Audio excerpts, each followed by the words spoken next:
we had two programs for education. One was like summer camp for kids. And we've been able to see very close, oh, wow, you say, those kids are so brilliant. We were doing, getting farming and technology, and those kids were so brilliant. And then we focus into sort of master for young entrepreneurs and getting them very practical to get them involved, to practice. Welcome to 20-Minute Leaders. Just sit back, relax, and learn from the leaders of today. It's a journey. Each one is different, unique, inspiring. Let's get started. This episode is powered by J Ventures, a community-driven VC fund in Silicon Valley, in partnership with LVMH, sponsored by Hippo Insurance, Upwest Labs, Turing, Hillel at Stanford, Leap, and in media partnership with CTech. Welcome to 20-Minute Leaders. I am in Italy, and this is going to be an amazing episode. Meet Maurizio Rossi. Pioneering the startup business and venture capital in Italy, Maurizio is co-founder of H-Farm, having incubated and invested in over 140 companies. The organization went public in 2015 and was expanded to an education hub of 51 hectares for 3,000 students. In his previous experiences, Maurizio worked in the luxury and sporting goods industries, some involving acquisitions by global leaders such as LVMH, Fashion Holding, and other major sports brands. If in the past Maurizio managed to distinguish himself in the world of sports as a champion in offshore racing, today Maurizio is committed to running after his 4 children and more than 350 startuppers. Maurizio Rossi, welcome to 20-Minute Leaders. How are you doing? I'm doing good. What about you? Welcome in Italy.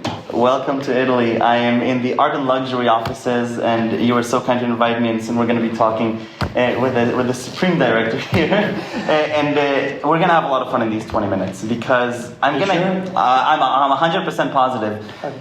Your life is so incredible.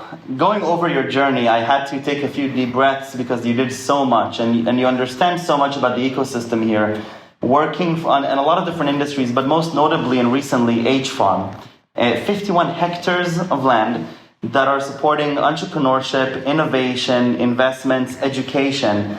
And so before we get to dive into those different things, Maurizio, go back and tell me a little bit about yourself. And tell me maybe a few key moments in your life that maybe define a little bit who you are, just for perspective. Yeah, that's an interesting question because it's when I go back, I think in my life that I've been inspired in learning by people. So when I was really about 20, I decided to not follow the traditional curriculum and study because I found it was boring. Since when I was younger, I was always fascinated by the adult people. So I decided at some point to become a ship captain. Ship captain. But I never intended to go into a ship to do that. I just did like that. At the same time, I started to work. And I had been lucky that my family had a business. And they threw me into the market with that business. And I went to Japan. Japan to set up a Salesforce organization for our luxury company. Not the company Salesforce, a sales force. Salesforce is a young company. That company has been founded by my granddad. I think it was like 80 years ago. Wow. So in a luxury high-end, this company today belongs to LVMH conglomerate, luxury conglomerate. So I've been so in comfort zone, stay with people older than me. I was like 20 and were people with 40, 50, 35 years old, and I became adult. And they said, oh shit, you really learn the real things. So to me, that was the point from where everything then started. Because when I thought to come back, and they say, I don't want to go back, take a bus and go into a classroom. I can read the book and I can take some teachers if I need something. But if I know the teachers, I get friends of the teachers, they can tell me the things. So I decided to learn by doing and by people from the street. That was my main decision. And finally, I became captain. And so I'm also captain. And I started I decided to become entrepreneur. And pretty soon, I moved most of my time out of the family business that I kept a position into our group. I served my family group for about 15 years as executive vice president. The group expanded in different sectors. And one sector has been developed by myself. It was into the action sport industry that in the 90s, it was booming in California.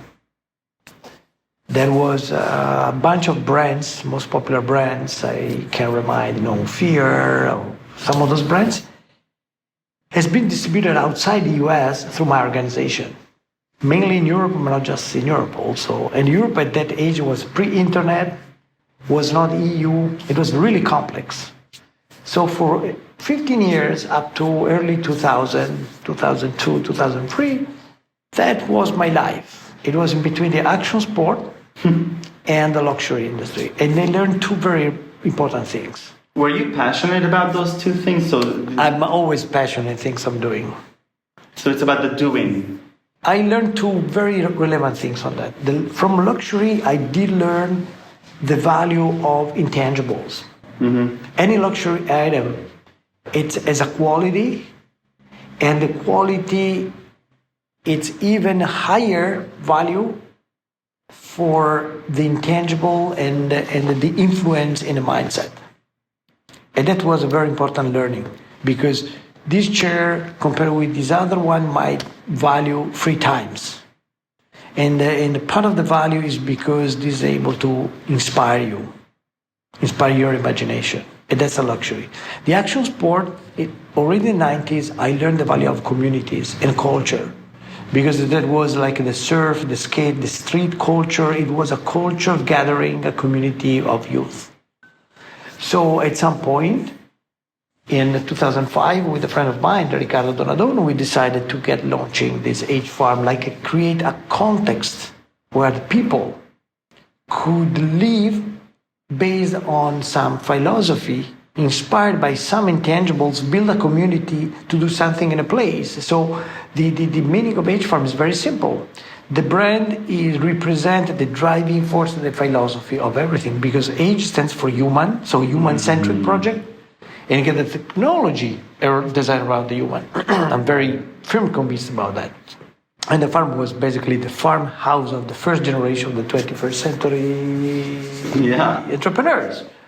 So we started with a farm, and there was actually one farmhouse. Literally a farm. Literally a farmhouse. We took it, and instead of having animals and typical farm equipment, we had entrepreneurs. Wow. And the first two companies, it's 2005, we've been pioneering in Europe. So the most viable model we had at that time, it was similar to an incubator. But I think we did launch the first startup studio, venture studio, because it was not really an incubator. We were building things. And the first 5 startups, it was in that mode. 80% equity owned by us. Wow. We were taking in residence a sort of entrepreneur, because the startup, that was just about Silicon Valley. Right. It was, YouTube wasn't there yet. Right. And Google took off, or Amazon took off in 2001, 2002. It was just really, Facebook was in beta. So tell me a little bit about these entrepreneurs that are coming in. How do they experience H Farm? What do you learn about entrepreneurship and about your interaction with them? And spoiler, then it went on to not just be 5 entrepreneurs, it would be more than 140 companies that were involved with H Farm, right? But that's just a part. Right. That's just a part, because H Farm is a journey. Yeah. It's a journey, because starting that in a grass field in Italy, outside of Venice and out in Palo Alto, it was really something crazy. At least 10 years ahead of time. Yeah. And entrepreneurs were not there in knocking the door or get a deal flow. So the beginning, because we are entrepreneurs, we felt to build company. Then a few years later, we started to get some sort of deal flow. So going 2007, 2008, more buzz. Mm-hmm. And we started to receive. And I have to say that the problem it was not much of entrepreneurs, because I think Italy has very brilliant entrepreneurs, as everywhere. But the problem was more the lack to have a team of technologists to jump into a startup. Right. So to find developers, because when you are in seed stage, you basically have a group who co-found the startup. Yeah. And that's 3-4 people that take the risk to become entrepreneur. Right. So another company who's hiring for developers. So that was sort of challenging to have the group with the right developers. And then once we found some good developers, the challenge, and the biggest challenge still today, it's more on the capital resources. Because it was hard to find the seed in the early 2000, the seed was below $500,000. Wow. Much below. It was 100K, 200K. Huh. Once US was over 1 million for the pre-seed. Yeah. So there'll always be big difference. Right. But then if you go now for a seed in Israel, or you go seed in 5-6 million. 6 million. 5-6 million is hard to get still today in not all Europe, but Italy for sure, at the scale. Mm-hmm. Okay. Take me back again to the beginning of H Farm. You're doing a few different businesses. You're involved with yachts and boats.com and the family. And why create this new incubation for startups? What was it about? What led you to really? Because the world is changing. For us, it was very clear that the new millennial, the new century, and the internet and technology opened a completely new door. Mm-hmm. It was very clear. I remember we already thought, we were thinking about the mobile prior smartphone. And we couldn't build anything like that, of course, because we could not have access to those technology. But in terms of thinking and modeling and envisioning that the cell phone, it could become at some point the smartphone to do anything from payments to the whole stuff. This is 2005. Yes. Before the iPhone. Yes, of course. 2 years we envisioned that, but we say someone who do that. We knew that we could make it because we've been not an R&D center.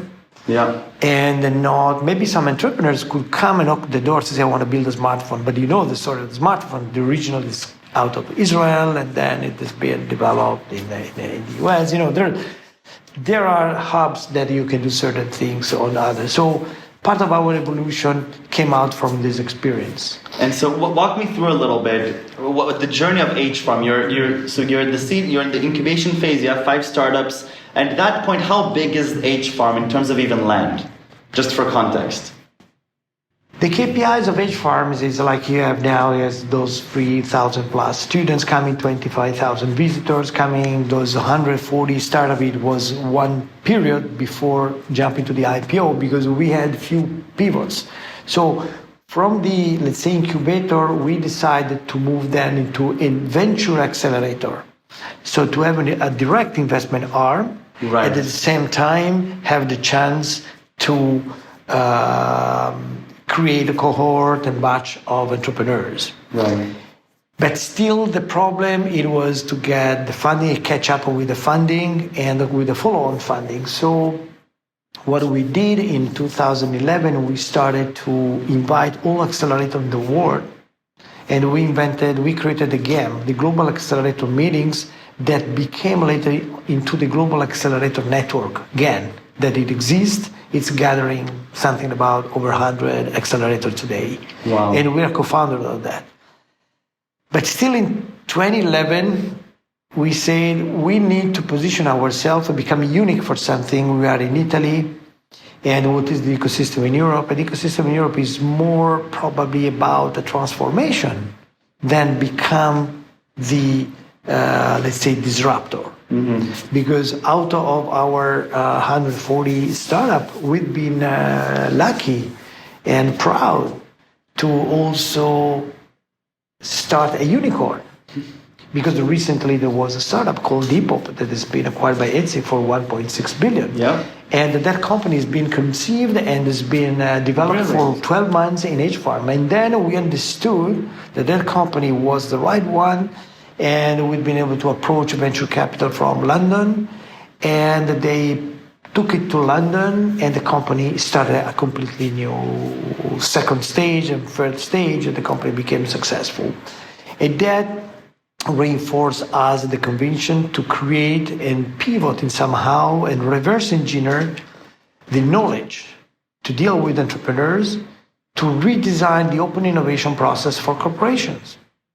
Because Europe is about a multitude of diverse industries, all consolidated, all they need to transform in somehow. Right. Most of them will have a negative impact by the disruption, because you cannot escape from that. Right. Just a great example comes from the automotive industry and Tesla. You don't want to react, and the Tesla, it's just coming up. Yep. So you cannot avoid this one. Cannot. But you cannot base Europe in a disruption, because at some point you can start catching up and do new things and become more awareness. One of the problems is this pandemic. It's increasing the awareness around Europe that you need to change. Right. But the driving force, in my opinion, is the generation shift into the 21st century. Because the 21st century is bringing few elements. Internet, new challenges like the ESG and the real globalization. Yeah. And a generation which is not just digital or tech native, the millennials and the Z Gen and the Alpha Gen that will soon jump here. But that's a generation which is born into this new context. Right. So from your age and younger, you're much more sensitive with the disparity, with the 8 billion people that has to live the same context than my generation. But these are the values that you brought into H-Farm. Exactly. That's everything is around there. So 16 years ago. So yes, that was the point, and they took different shapes according with the evolution of the market. Right. Because we are a private company for profit. So, and because of our position, it was very difficult to access to, still today, the venture capital industry in Italy is very small. The community is very small. Right. And the entrepreneurs are brilliant. So some of them need to migrate. Some of them finally are able to attract resources from abroad. So we have German investors coming to invest here in Italy. But that's, still on a small scale compared with the quality of entrepreneurs. So just briefly, the whole education aspect. You're mentioning that in 2022, you're going to have 3,000 students in K-12 on H-Farm campuses. Not just K-12, because we start from K-12, but we go up to the university, because we have universities, free programs with the university and masters. And in H-Farm? Yes, of course. What is that? So is that connected at all to the entrepreneurial? Yes. It's a part of an evolution. We, in 2009, we started with 2 programs for education. One was like summer camp for kids. And we've been able to see very close, oh, wow, you say, those kids are so brilliant. We were doing, getting farming and technology, and those kids were so brilliant. And then we focus into sort of master for young entrepreneurs and getting them very practical to get them involved, to practice and to be very close with the startup, what it means to become entrepreneurs. So the shift point was 2015, once we decided to list the company in the stock market. So we had to change the business model, because an equity-based business model based on startup could not be listed. So we took the transformations and the open innovation for corporations and strategized the company to deal with the new technologies as a business stream, service-based. So it's a business that today it's about 50 million euro. Wow. It grew from zero in 5 years. Wow. And then to have the education, and this education at this point can become an element where can identify over the future H-Farm and become a unique element. So we started this progress to get this bold pivot To do that, we had to increase the facility. Right. Because the facility was Just by a probably bit. the 30%. And the 30%, it was maybe half of our business, because today H Farm runs 800 employment. Wow. 800 people are employed. Unbelievable on 51 hectares, Yes. which is unfathomable. Yes, we have an office also here in Milan, and we have a team for artificial intelligence in Turin. So it's not all the 800 there, but it's a different place. Wow. At the pivot, at the direction, it become more intense, and I would say that over the future, by 2024, that's this conclusion of this next plan, it will become purely educational, and try to move to instill the culture of entrepreneurship from very young, and then growing, start acting as an entrepreneur and addressing cohort from school. So it's nothing different than maybe Stanford, Harvard is doing, or other university, but we start from the business. And from very young. It's a mindset. So coming from the business, we know what the business is looking for, and we went to the education. Those Right. universities start from the education, and they know that at some point they need to go to the business. Right. I think the uniqueness for H Farm is exactly this one, because the imprinting, the personality is Right. real entrepreneurial, because Right. people are entrepreneurs. I mean, at the end, what you mentioned before about my generation and younger, about being very impact driven and being very cognizant and intentional with the things that we work on. I'm seeing a lot of my friends from Stanford, from 8200, asking those questions before they join a company. What are we doing? Why are we doing it? How is this going to impact the world? And this impact mindset in the context of entrepreneurship, already from the bottom layers of the education system, and obviously then hopefully to invest also in those startups. I think that's amazing. Maurizio, I have dozens more questions to ask you, but I want to go back a little bit about you, and I have 3 last questions. And I want to go back to your childhood. What really fascinated you as a kid? What were your interests? To become an adult. To become an adult. That's why I took that decision.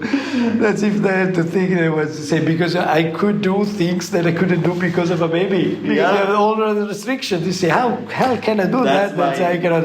I need to become an adult. The best answer I got so far. What inspires you today as you go about your day today? Yeah. You're no longer the CEO of H Farm. No, I'm retired from the holding company, as my mandate was terminated with the 2020. And I'm close to H Farm, especially with my health as a co-founder of this one. And what inspiring me it's today, it's still this big shift. It's very fascinating, because those challenges are bringing great new opportunities. And the pandemic, which is just a sign of how the world is changing, and we just saw and we lived and we suffered the bad side of this situation. Right. But there is an opposite side that is opening some new doors. And I think that's the first global challenge that humanity is facing, that we should think in a global way. And that's something which is inspiring me, because I'm curious, And that's to say there is many things which is coming up, because you die to reborn. And this cycle always happens. And that's really the 21st century and the global scale. We can see now what is really the global scale. So that's fascinating, in my opinion. That's inspiring. So I don't know, it's in practice what to do. I still have no idea that, but it's something with. I love it. And what are 3 words that you would use to describe yourself? Oh my God. Creative. I love creativity. Inspired. I need to be inspired. I don't want to do anything that doesn't inspire me. That's a problem for me. The third thing, it's a fun. It's try to be fun. This is all connected. It's all connected. It is stuff all connected. It could be 1, it could be 3, 4, 5, depends if one. But that's basically it's to enjoy and something Right. to give you some sort of motivation. I'll add a fourth one of visionary. That's just from what I'm gathering from this conversation. And I just have to put in context. We're talking about, a lot of our conversation was about H-Farm, and we're talking about 2005. And we're going back to a time where, this ecosystem, not just globally, but it's also in Europe, it's not as developed. And coming in and having that vision and executing on that vision and having it grow over, 16 years by now, having it grow to the scale that it has and the impact that it has and where it's going to go, I think it's inspiring for me. And it's just... the good things there, it's H-Farm is about a lot of people. Right. 800 people. So, but there is really a lot of people. Right. It's the result of a lot of people that converge in some values. And then say everyone took brought something. So amazing. That was interesting. Maurizio, thank you very, very much. My pleasure.